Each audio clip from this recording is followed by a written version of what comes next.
Welcome back, Crusaders, to the Nerd Crusade. This is a review of the Star Wars Outlaws. So first we're going to go over the good, the meh, the bad, and then give us our overall kind of score on it. So first let's start off with what's good, alright? I believe this game does create a really good, believable scoundrel game for Star Wars fans.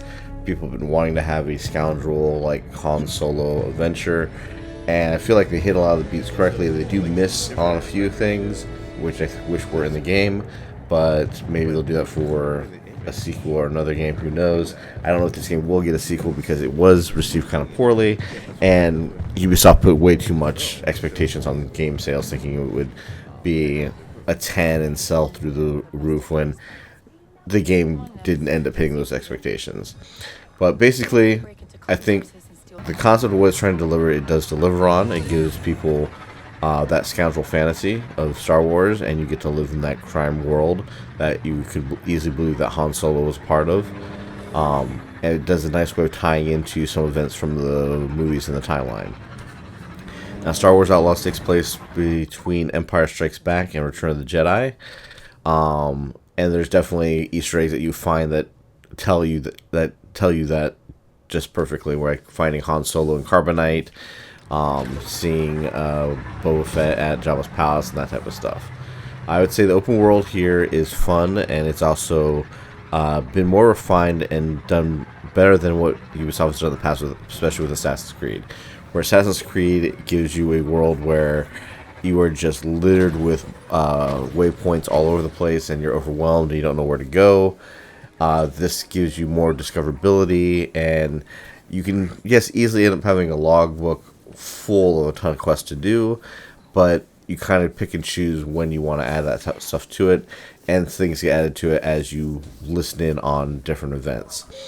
One cool thing about this game, which I think was done really, really well, is how dense the environments feel. Every town, every city, even though the first city that you go to after you leave the kind of tutorial main planet feels like it might be small, it's actually really dense, and the areas are very deep, and the secrets in the nooks and crannies are really cool to find. They reward you for exploration, which is always a good thing. That's one of the biggest problems that are with open world games, is that they have this big open world. You go to explore every nook and cranny, and there's nothing there to reward you for doing so you end up feeling like you wasted your time.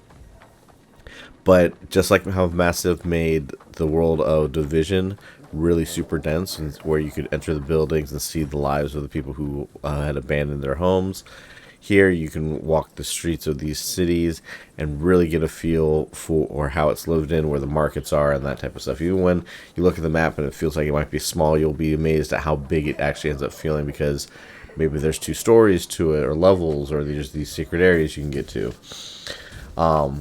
Other good thing is Nix, your kind of animal companion, your version of Chewie, is great. He's completely awesome and very, very useful. You end up having to use Nix quite a bit to do a lot of things in the game and progress the story, or do stealth abilities, or stealth helps a lot with your stealth and trying to maneuver around some of the restricted areas.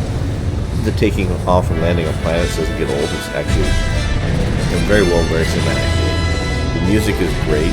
I feel like they definitely hit the feel of Star Wars music, especially when you take off the first planet to Shiar, your ship for the first time. The way it plays there is very bombastic, and yes, we're in Star Wars. The variety of aliens you run into is great. It's not just the ones that you've seen in movies. The fact that one of them is this small little bat person, which I feel like you might have seen. We've seen that before in some of the movies in the universe, but I've never seen them take a big role as one of the main characters. It's just kind of cool to see and interact with some of those aliens. The Kessel Sabacc game, I think, was very fun. Probably one of the more fun Sabacc versions out there. I just wish we could actually get a regular Sabacc game in a video game instead of all these different variations. The ability to turn off mini games is great. I'm glad that Ubisoft gives you the accessibility to turn off some things in their game, but they should also be looking at themselves. If you have to have an option to turn this off, should even be in the game to begin with. And then overall, this is a fun game. It's not terrible. It's not the worst game ever. It's not a piece of shit. It's not boring. It is a fun game to play. It's just not a 9 or a 10 out of 10 game. It's not going to be a contender for Game of the Year. It's not going to blow your socks off, but it will be known as far as now. It's like, this is the best version of a scoundrel gameplay for the Star Wars universe. Now, we get to kind of the meh part. The meh is, there's not too much character development between you and your companions. Literally, some of them just show up, and the main character, Kate, kind of tries to, like, maybe manipulate them or try to be friends with them, and then suddenly, like, oh, you'll die for each other type of scenarios where it's like, that kind of doesn't feel earned. The crime syndicate reputation system is very cool, but it's not integrated into the main game that well. If they had taken that and integrated into the main story to where like some of the main story missions actually have a major effect on there, that would make more sense. Instead, this ends up getting kind of basically melted down into being, this is an artificial difficulty setting that you can set for yourself through your gameplay. Basically, if you have good reputation with syndicates, you can walk right into their areas and probably pick up things that you need to grab or to get for other missions. And the higher your reputation is, the more easy it is to get in and do things, and then you'll take a ding on your reputation, but it won't be enough for them to hate you.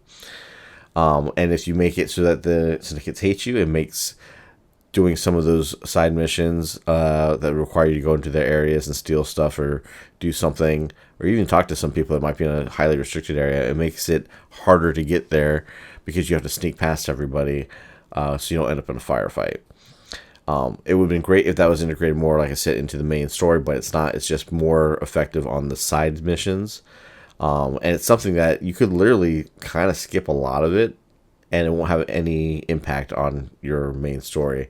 Like I said, it's artificial difficulty, basically. The other meh thing is I am kind of tired of them always shoehorning Darth Vader into every single Star Wars game. Now, the Star Wars Jedi games that EA made, it kind of fits some of the storyline. They could have had him, they could have skipped him, but it kind of works a little bit.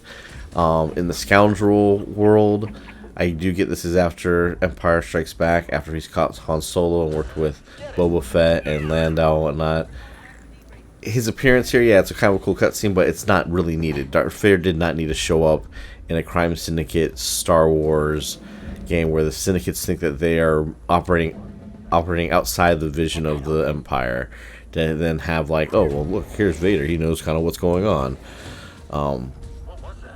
Kind of meh. I wish they would let the Star Wars universe breathe on its own and stop relying on cameos for everything, which is kind of where we get into the bad parts of this game, which is, one, it feels very compartmentalized, as in meaning that different groups at the studios, clearly different teams worked on different stuff. Much like I said, how the reputation system is done really, really well, but it's not integrated into the game at all.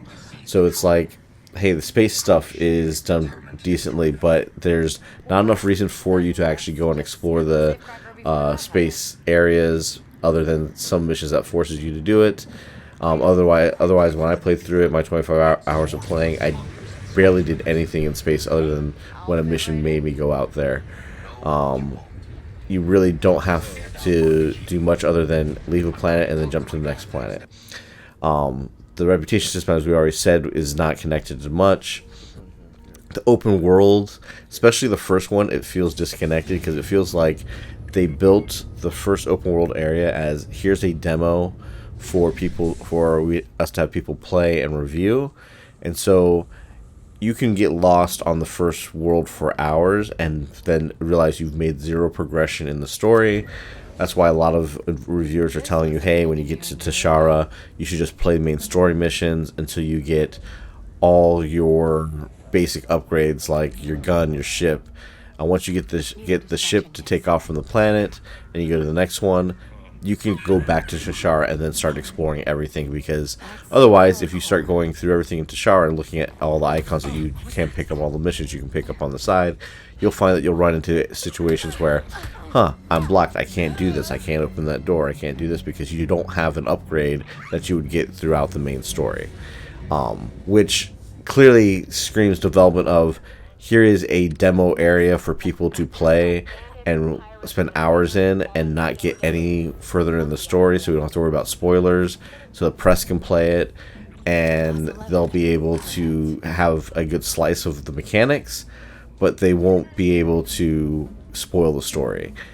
Now that's what leads to people complaining about, like, hey, you have the option of picking up enemy guns, but you can't hold on to them or store them anywhere, which then doesn't feel like that makes much sense, right? But when it comes to the gameplay of the story, once you fully have your blaster upgraded, would you want a assault rifle blaster weapon that a stormtrooper's using, or do you want your trusty blaster you have that can switch from being a blaster to a ion gun to being an explosive blast gun? Where by the time you have that gun upgraded, it is the best gun in the game. You wouldn't really want to be picking up anything other than like maybe grenade launchers or something like that to handle large crowds, where then there are ways that your own gun can do the same things if you know how to switch through the different operating modes on it quickly and usefully. Other big issue with this game is it's too many mini games. Like, this has become a vessel much like some Assassin's Creed games where it's just, here's the open world, we have a ton of mini games, so that's what we want you to play to interact with people in the world, and the mini games just aren't as great. There's I believe, like I said, of like maybe 3 different arcade games to play that are just cool. They're just like old school, like vector graphic arcade games. There is a mini game for lockpicking, which, if you're good at rhythm games, you may enjoy it. I thought it was kind of annoying and not fun. And not very easy to do, so I'm glad there's an option to turn that off. There's a mini game for splicing computers, which that felt fine, and that felt like very immersive, that I can play the game and I feel like I'm actually hacking a machine and taking the time to do that. Where the lockpicking was just difficult to the point where if I'm not getting it right, then I'd rather just be able to skip this. And then like the most egregious, like shoehorned minigame in there is the street food game, because all it gets you in the end is a cosmetic item to put on the ship for Nix, which is basically you get a bowl of the food that you're eating with him. And basically it's a very long cutscene of Kay and Nix sharing a meal, which is very cute, and they do different things for every different meal, but putting a quick time event in the middle of that just makes that long cutscene take even longer to do. There's no penalties for failing it. You just have to restart that same section over and over again until you get it down to where when I did the first one, I felt like this is not fun. It feels like it's just eating up my time, where I could just watch this cutscene. And even when you're just watching the cutscene, it gets to the point where it's like, this cutscene's too long. I wish I could skip it, and you can't skip it. You can turn off the QTE elements of it, but you still have to sit through the cutscene every time you find it. So it's something to do, especially if you want to get the achievement for it. You have to sit through, I think, all 4 of them. But it was a shoehorned mini game that was definitely not necessary, and it feels like it was just there to fill time. The other kind of bad thing is the art style in this game is kind of weird. The cinematic cutscenes are clearly a higher fidelity of graphics than the in-game engine, which seems kind of weird. Whenever you switch from the two, you definitely notice it. And I think the biggest glaring issue is with Kay's hair. It's like they couldn't decide on the art style to be, do you want to be super realistic? Do you want to be kind of artsy? We don't know, because like her hair reminds me of kind of like the artsiness of like Assassin's Creed 2. But like other things are done to look super realistic and have realistic textures, but then her hair flows really weirdly and kind of janky in the wind, which is very apparent on the very first planet, because the very first planet's like big element is wind everywhere. So you notice it and it looks really weird, especially in the in-engine cutscenes. So that art style that they came up with, like, it's like an in-between being realistic and artsy, is confusing and doesn't look great. And then, like I said, there's a huge notable difference between cutscenes in the game graphics versus the cinematic graphics. But overall, that covers the good, the meh, and the bad of it. overall, this is not a bad game. I don't think it's definitely not a Game of the Year contender, but it is a fun Star Wars game. It will give you the scoundrel fantasy that you want. I feel like the things that it's missing is giving us a scene where we get to shoot first. It gives you a warning at the very beginning of the Syndicate stuff that, hey, don't try. It's hinting at, hey, don't try and please everybody. Betrayals are going to happen, whether they happen to you or you do it to them. It's expected. Betray these syndicates that you're partnered up with. Don't feel compelled to always try and please everybody. Now you can definitely get to the point in the game where every syndicate likes you. I got to that point where everybody I was good with. Some I was like at the excellent level, some I was just above poor, but everybody liked me to the point where I could just walk into any of their areas and do anything I wanted, basically. So it is very possible to do that. But even though you're encouraged to betray people, it doesn't feel like there's a lot of reason to do so, because there's not really a good benefit one way or the other. Like, all you're getting out of raising your reputation for all these syndicates is cosmetics. So you're not getting a lot of deeper gameplay with it, or deeper situations, which is unfortunate. And like I said, I wish there were a scene where you could gamble, like, for bigger stakes for like somebody's ship or something that you might need for a side quest. Gamble, be in a situation where you get to shoot first, right? Those situations don't exist in the game. They're usually all just scripted. And then the game is like heading in the right direction for an open world game, but it's stumbling and making some rookie mistakes that I wouldn't expect from a developer like Massive or Ubisoft. And that's because back when when Ubisoft was, I would say, smaller and was just Ubisoft, even though they had worldwide studios, I think, still at the time. Back in 2009, when they came out with the Assassin's Creed, not the Assassin's Creed, but the Prince of Persia game that was the very artful one with the Sigaros trailer and whatnot. They had a talk at GDC in 2009 about how they were taking the technology that they were learning from other games that they've made, implementing it into this one to make improvements, which is how game design used to work in the day. People would take what they've learned and then they would implement it into the new game, and they would share, the studio teams would basically share, hey, we did this in Assassin's Creed, do this in your game. We did this in this game, you should do this in yours to help give more immersiveness or to help this thing. When you're now so big that you have multiple studios under your belt, like Ubisoft does with Massive, and you have all these other studios and things get compartmentalized as they did, you have a game that makes an open world. You have a team that makes an open world game, which should be good at making open world games by now, but are making rookie mistakes because they're not learning from the past, or these other studios aren't sharing information with them or technology to help the game be better. So that's why we have just kind of a meh open world game that has elements of being good, but misses the mark on a lot of things because they didn't take it the step further. Whoever was the manager overseeing on this entire game did not stitch all the different parts that were being made by different groups together well enough to make a cohesive, perfect open world game. So that's why I give this game, it's a solid 7. It's a fun game to play. Once you play through it once, maybe you'll go back through it again to try and see what it's like with the different syndicates, but there's no real big impact on it. After you beat the game, you can go back and play everything that you missed, that you skipped out before anyway. So it's not like you have to start all over every time in order to get the things that you missed in your first playthrough. I do say I like the character Kay. I like Nyx. I like kind of where the story goes, which has this nice little twist in there, which was very interesting and cool. I would like to see more of the Scoundrel world. Whether or not we get it, who knows? Whether or not it's Ubisoft who does it next, or if it's another company who gets the Star Wars license, who knows? People just need to really focus. If they want to make a AAA 10 out of 10 game, make sure everything works together and not just works well separately. And that's the big thing with Star Wars Outlaws, is everything kind of works well, but not cohesively enough together. All right. So that's our review of Star Wars Outlaws. Check it out. It's like I said, it's a fun game. It's a 7 if you're a Star Wars fan and you want a scoundrel fantasy. This game does deliver on that. If you're looking for a more immersive open world game that has a lot of discoverability in it, kind of like Elden Ring, this gets close, but definitely does not hit the mark there. So it's a solid 7. It's not bad. It's not great. It's just good. Enjoy it. We'll see you next time.